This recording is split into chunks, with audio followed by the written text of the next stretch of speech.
مد و تعاون کی حاجت گویا ہر طرح کی نعمت اور رزق، چاہے وہ ظاہری ہو یا باطنی، دنیاوی ہو یا روحانی، اسے عطا کرنے اور لوگوں کے درمیان تقسیم کرنے والی ذات اللہ رب العزت ہی کی ہے۔ ہم روزمرہ زندگی میں دنیاوی رزق اور اسباب میں تنگ دستی فراخی کے مختلف مظاہر دیکھتے رہتے ہیں۔ کسی پر تنگ دستی کے حالات کا غلبہ ہے اور کسی پر نہیں۔ کسی کو خوشحالی فراخی نصیب ہے، اسی طرح کسی کی تنگ دستی کو فراخی میں اور کسی کی حالت فراخی کو تنگ دستی میں ڈھلتی ہوئے بھی ہم دیکھتے ہیں۔ انسان ان مرحل میں پریشان ہو جاتا ہے، نتیجن اس کے دل میں ناشکری کے جذبات جنم لینے لگتے ہیں، اس کے دل میں بے صبری کی کفایات اجاگر ہونے لگتی ہے اور وہ بے چینی ہو جاتا ہے۔ رزق کے حوالے سے ناشکری، پریشانی اور بے صبری اس کے اندر دوسرے سے حسد اور دشمنی کا جذبات پیدا کر دیتی ہے۔ وہ کبھی کسی کو بد دعا دیتا ہے اور کبھی کسی کی خوشی سے حسد کرتا ہے۔ یہ سب کچھ اسے ناشکری، بے صبری، ناشکری کے جذبات کے نتیجے میں پیدا ہوتا ہے، جبکہ اللہ رب العزت ارشاد فرماتا ہے یہ سب کچھ تقسیم کرنے والا تو میں ہوں، یعنی تقسیم میں نے کی ہے اور تم دشمنی دوسرے انسان سے کرتے ہو، اس کا تقسیم کا معیار میں نے مقرر کیا ہے، تو پھر کسی دوسرے سے حسد کیوں کرتے ہو؟ دوسرے کے لیے اپنا دل تنگ کرنے کے بجائے اپنے دل کو کشادہ رکھو۔ دوسروں کو بھی میں نے عطا کیا ہے، تمہیں بھی عطا کروں گا، مگر اپنے اندر وہ عادات اخلاق پیدا کرو جن عادات کے صلے میں دوسروں کو میں نے عطا کیا ہے۔ یہ وہ اہم نکتہ ہے جس پر ہم توجہ نہیں دیتے۔ کسی کی ترقی یا کسی پر انعام اکرام کی بارش ظاہر تو دیکھتے ہیں، مگر اس انعام کے پیچھے اس کی کون سی عادات، اخلاق، دلی کیفیات کار فرما ہے، ان کو کون سی ادائیں اللہ رب العزت کو پسند آئے ہیں، جس کے نتیجے میں اللہ تعالیٰ نے اسے انعام اکرام سے نوازا ہے۔ ہم اس کے پیچھے کار فرما ان امور کو نہیں دیکھتے۔ ہمارا رویہ تو یہ ہے، نہ صرف تنگ دستی کے سبب پریشان ہو جاتے ہیں بلکہ اوروں پر ہونے والے عطاؤں پر بھی مغموم ہو جاتے ہیں۔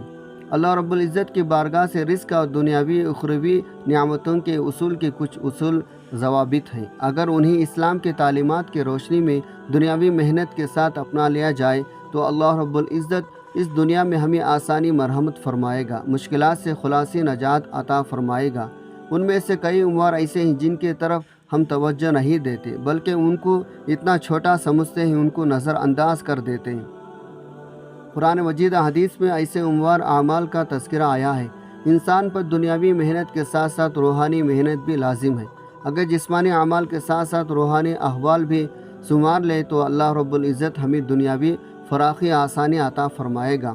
اللہ رب العزت کی بارگاہ سے دنیاوی اخروی نعمتوں کا اصول کا پہلا اصول شکرانہ نعمت ہے۔ اللہ رب العزت نے فرمایا اگر تم شکر ادا کرو گے تو میں تم پر نعمتوں میں اضافہ ضرور کروں گا، یعنی اگر تم نے نعمتوں کا شکر ادا کیا اور انہیں صحیح مصروف خرچ کیا تو تمہیں زیادہ اور نعمتیں عطا کروں گا۔ اللہ رب العزت نے یہ قانون عطا کیا، دوسروں پر نعمتوں کے باہر دیکھ کر زیادہ پریشان نہ ہوا کریں اور ان کو دیکھ کر دل تنگ نہ کیا کریں، بلکہ ان نعمتوں کے پیچھے چھپے اس راز پر غور کریں اور میرے رضا خوشنودی کو طلب کریں تاکہ میں تم پر بھی انعام اکرام کی بارش کروں۔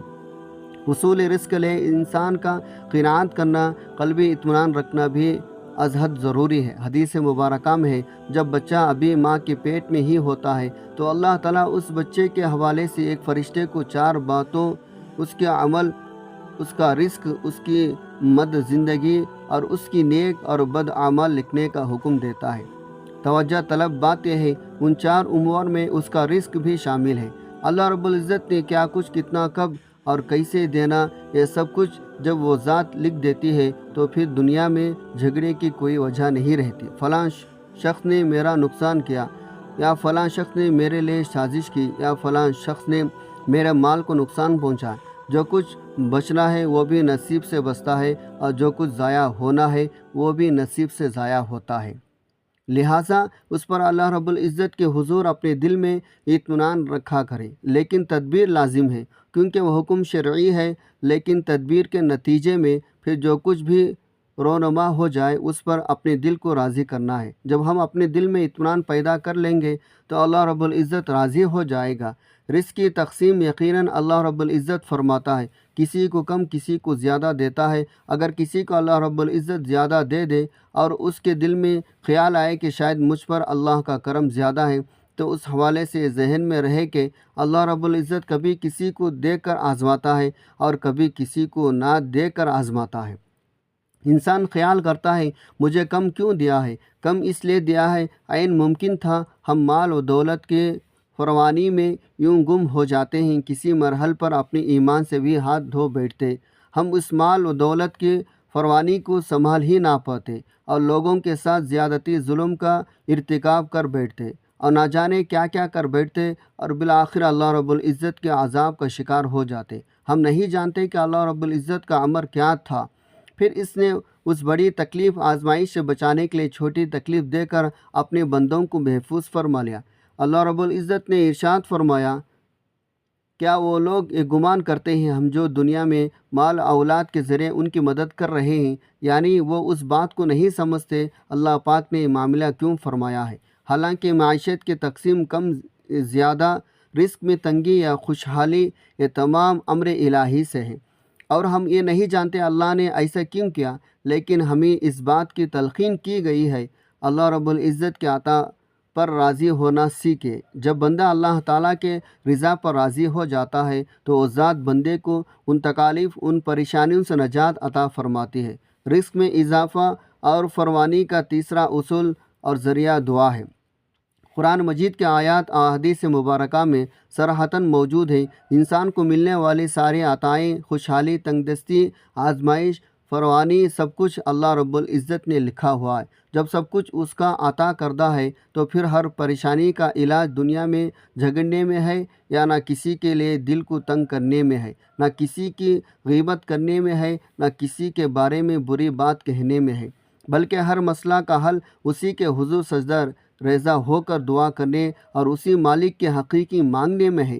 مولا مجھے بھی عطا فرما، میری تکلیفوں کو بھی دور فرما، میرے آزمائشوں کو بھی حل فرما۔ حضور نبی اکرم صلی اللہ علیہ وسلم، ہر شخص اس سے استفادہ کرتا ہے جس کے نتیجے میں دنیا آخرت کامیابی حاصل کرتا ہے۔ سیدنا انس رضی اللہ تعالیٰ عنہ سے روایت کرتے ہیں، حضور صلی اللہ علیہ وسلم اپنی حیات مبارکہ میں یہ دعا کثرت سے فرمایا کرتے تھے، جس کا ترجمہ، ایا ہمارے پروردگار ہمیں دنیا میں بھی بھلائی عطا فرما اور آخرت میں بھی بھلائی سے نواز اور ہمیں دوزخ کے عذاب سے محفوظ رکھ۔ یعنی آقا صلی اللہ علیہ وسلم نے اپنے اسوائے مبارکہ سے اپنی امت کو یہ تعلیم فرمائی، اللہ سے دنیا اور آخرت دونوں کی بھلائیاں مانگتے رہا کرو۔ یہ ایک جامع دعا ہے۔ دنیا میں رہتے ہوئے دنیا کی بھلائی بھی کی دعا مانگو اور یہاں سے آخرت میں جانا ہے تو آخرت کی بھلائی بھی مانگو، اور عین ممکن ہے اعمال کے نتیجے میں عذاب کے حقدار ٹھہرے تو اس عذاب سے معافی بھی مانگتے رہا کرو۔ یہ دعا تینوں پہلوؤں کی مکمل کرتی ہے۔ یہی وجہ ہے آقا صلی اللہ علیہ وسلم یہ دعا کثرت سے مانگا کرتے تھے۔ اس سے ہمیں یہ سبق ملتا ہے کسی طریقے سے اللہ کے حضور ہمیں اپنی پریشانیوں کے ازالی کی دعا مانگنی چاہیے۔ زندگی میں کبھی اللہ رب العزت سے مانگنا نہ بھولیں، ہمیشہ اللہ رب العزت کے بارگاہ میں دست دعا دراز رکھیں، دل کی خاصیت کے ساتھ اس سے مانگتے رہیں، پھر اس کے عطا کرنے میں چاہے جتنی بھی دیر کیوں نہ ہو جائے اس کی رحمت سے کبھی مایوس نہ ہو۔ جو مانگنا ہے مانگتے رہیں، ہر طرح کا رزق مانگتے رہیں اور مانگنے میں کبھی کسی قسم کی کمی نہ چھوڑیں، لیکن اس کے ساتھ ساتھ ہم دعا میں سچے تب ہوں گے اس رزق یا نعمت کے اصول کے لیے عمل بھی ساتھ کرتے چلے جائیں، محنت بھی جاری رکھیں اور دعا بھی مانگتے رہیں۔ کبھی کبھار ایسا ہوتا ہے ہم پریشانیوں میں گر جاتے ہیں، مالی پریشانی، روزگار کی پریشانی، جاب کی پریشانی، اور پھر ان پریشانیوں کے نتیجے میں عبادت کی طرف رغبت کم ہو جاتی ہے، مایوسی کا شکار ہو جاتے ہیں اور دھیان اس طرف نہیں جاتا۔ اس طرح ڈپریشن اور ذہنی تناؤ کا شکار ہو جاتے ہیں اور عبادت سے غافل ہو جاتے ہیں، اور ان دونوں میں ہم دعا کرنا ہی بھول جاتے ہیں۔ جبکہ اس وقت سب سے زیادہ دھیان اور رجوع اللہ کے بارگاہ کی طرف ہونا چاہیے۔ حضور صلی اللہ علیہ وسلم نے فرمایا، جب تم کہو گے اللہم رزقنی، اے اللہ مجھے رزق عطا فرما، تو اللہ کہے گا قدر فعلت، میں نے رزق دینے کا فیصلہ کر لیا ہے، بس اللہ کے حضور مانگتے رہا کرو، اللہ پاک یقیناً اپنے خزانہ خاص سے عطا فرما دے گا۔ محترم ناظرین، سب سے پہلے وظیفہ نوٹ کر لیں۔ اس عمل کو کرنے کے آپ لوگوں کو جو 3 دانے چاہیے وہ کون سے چاہیے؟ سب سے پہلے نمبر پر آپ کو چاہیے لونگ کا دانہ۔ لونگ ہر گھر میں موجود ہوتا ہے۔ آپ اپنے گھر میں کچن میں دیکھ لیں، جہاں پر آپ کا گرم مصالحے پڑے ہوئے ہو، اس میں سے آپ کو ایک لونگ بڑے آسانی کے ساتھ مل جائے گا۔ لونگ گرم مسالوں کا بادشاہ سمجھ لیں۔ گرم مسالے کے رونق ہی لونگ کے ذریعے ہوتے ہیں۔ لونگ کو ہم اپنے گھر میں بیماریوں کے لیے بھی استعمال کرتے ہیں۔ داڑھ کا درد ہو یا دانتوں کا درد ہو گیا، اس کے لیے ہم لونگ کا استعمال کرتے ہیں۔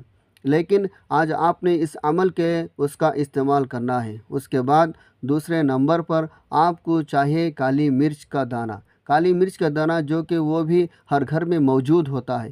کالی مرچ کے بڑے ہی فائدے ہیں۔ یہ آپ کے ہاضمے کو بڑا بہتر رکھتا ہے۔ یہ دیسی دوائیات میں بھی بڑی استعمال ہوتی ہے۔ لونگ اور کالی مرچ یہ دیسی دوائیات میں بہت زیادہ استعمال ہوتی ہے۔ خاص کر ہاضمے کی درستگی کے لیے، ہاضمے کو بہتر بنانے کے لیے کالی مرچ کا بڑا استعمال کیا جاتا ہے۔ اس کے بعد جو تیسری نمبر پر آپ کو کوئی چیز چاہیے وہ ہے الائچی۔ الائچی ٹھنڈی ہوتی ہے، اس کی تاثیر ٹھنڈی ہوتی ہے۔ کھانوں میں اس کا پاؤڈر بھی بہت ہی بہترین ہوتا ہے۔ الائچی بھی ہر گھر استعمال ہوتی ہے۔ یہ جو 3 دانے میں نے آپ کو بتائے یہ ہر گھر میں موجود ہوتے ہیں۔ آپ لوگوں نے یہ 3 دانے لینے ہیں اور اپنے پاس رکھ لینے ہیں۔ کوشش کریں یہ دانے سڑے ہوئے نہ ہو، موٹے تازے دانے ہو۔ ان 3 دانوں کو لے کر ایک پلیٹ میں رکھ لیں اور اپنے سامنے رکھ کر بیٹھ جائیں۔ اب عمل کیا کرنا ہے وہ بڑی غور سے نوٹ فرما لیں۔ 3 دانے اپنے سامنے رکھ کر عمل میں آپ لوگوں نے سب سے پہلے پڑھنی ہے سورہ کوثر، اس کے بعد پڑھنا ہے یا شافی یا اللہ، اس کے بعد پھر پڑھنا ہے یا رزاق یا اللہ۔ اس عمل کو پڑھنے کا طریقہ میں آپ کو تفصیل سے بڑے غور سے سمجھا دیتی ہوں، کیونکہ اکثر لوگ بعد میں پھر کمنٹ میں پوچھتے ہیں یہ طریقہ سمجھ میں نہیں آیا، پھر ہر بندے کو الگ الگ کمنٹ میں جواب دینا بڑا مشکل ہو جاتا ہے۔ بڑے غور سے اس کا طریقہ آپ لوگوں سن لیں۔ 3 دانے، ایک لونگ کا دانہ، کالی مرچ کا دانہ اور ایک الائچی، سبز الائچی سڑے ہوئے نہ ہو لے کر چاہے تو اپنے ہاتھ کے اوپر رکھ لیں یا پھر پلیٹ میں رکھ لیں۔ اپنے سامنے رکھنے کے بعد آپ نے کیا کرنا، ان کے اوپر 3 مرتبہ یہ عمل پڑھنا ہے۔ 3 مرتبہ کیسے پڑھنا ہے؟ 3 دانوں پر پاس رکھ کر سب سے پہلے بسم اللہ انا اعطینا کل کوثر فصلی لربک وانحر ان شانیک هو الابتر، بسم اللہ الرحمن الرحیم، یا شافی یا اللہ، بسم اللہ الرحمن الرحیم، یا رزاق یا اللہ، ایک دفعہ ہو گیا۔ اسی طرح آپ نے 3 مرتبہ پڑھ لینا ہے۔ جب 3 بار مکمل ہو جائے تو ان دانوں کو اوپر 3 پھونک مار دیں اور ان کو اپنے ہاتھ میں اپنی مٹھی میں لے کر جہاں پر آپ نے کچن میں آٹا رکھا ہوا ہے جس کے روزانہ روٹی بنا کر کھاتے ہیں، اس میں 3 دانے آٹے کے اندر نیچے کر کے آپ نے دبا دینا ہے۔ اتنا سب کام کر لینا ہے۔ یقین مانو جیسے جیسے پھر آٹا استعمال ہوتا رہے گا آپ کے گھر سے نہ تو رزق کی برکت ختم ہوگی نہ ہی رزق میں کمی آئے گی۔ اور یقین کرو کہ گھر میں جس طرح کی بھی کوئی چھوٹی سی چھوٹی بیماری ہوگی، بڑی سی بڑی بیماری ہوگی، وہ بھی اللہ کے فضل سے آپ کے گھر سے باہر نکل جائے گی۔ آپ کے گھر میں ایسے خوشحالی آ جائے گی، ایسے رونق آ جائے گی، ایسی برکتیں آ جائیں گے، رزق دولت سیلاب کی شکل میں آپ کے گھر میں آئے گا۔ اگر آپ کے گھر میں آپ کا کوئی ایسا کوئی بھائی ہے، آپ کا کوئی والد ہے، آپ کا بیٹا جو بڑا پریشان ہے، جس کا کوئی کام نہیں چل رہا، اپنی صحت کو لے کر، اپنے کاروبار کو لے کر پریشان بیٹھا ہوا ہے، اس کو بھی اتنی بڑی خوشخبریاں ملنا شروع ہو جائیں گے، آپ سوچ بھی نہیں کر سکیں گے۔ جو خواتین ہر وقت گھر میں پریشان بیٹھی رہتی ہے، دل نہیں لگتا، ڈپریشن کا شکار ہے، رشتوں کی کمی ہے، رشتے نہیں ہو رہے، اس طرح کے خواتین کے جتنے بھی مسائل ہوں گے وہ بھی سارے کے سارے حل ہونا شروع ہو جائیں گے۔ اس عمل کو جب آپ کریں گے اس کے بعد ہی آپ کو اس کے رزلٹ کا پتہ چلے گا۔ ایک مرتبہ کر کے دیکھ لیں، آپ کو پتہ ہی نہیں چلے گا کیسے کیسے خوشیاں کس طرف سے خوشیاں آپ کے گھر کی طرف آنا شروع ہو چکی ہیں۔ جتنے بھی مشکل حالات ہوں گے، جتنے بھی پریشانیاں ہوں گے، وہ ساری کی ساری گھر سے باہر نکل جائیں گے۔ اپنا بہت سارا خیال رکھیں۔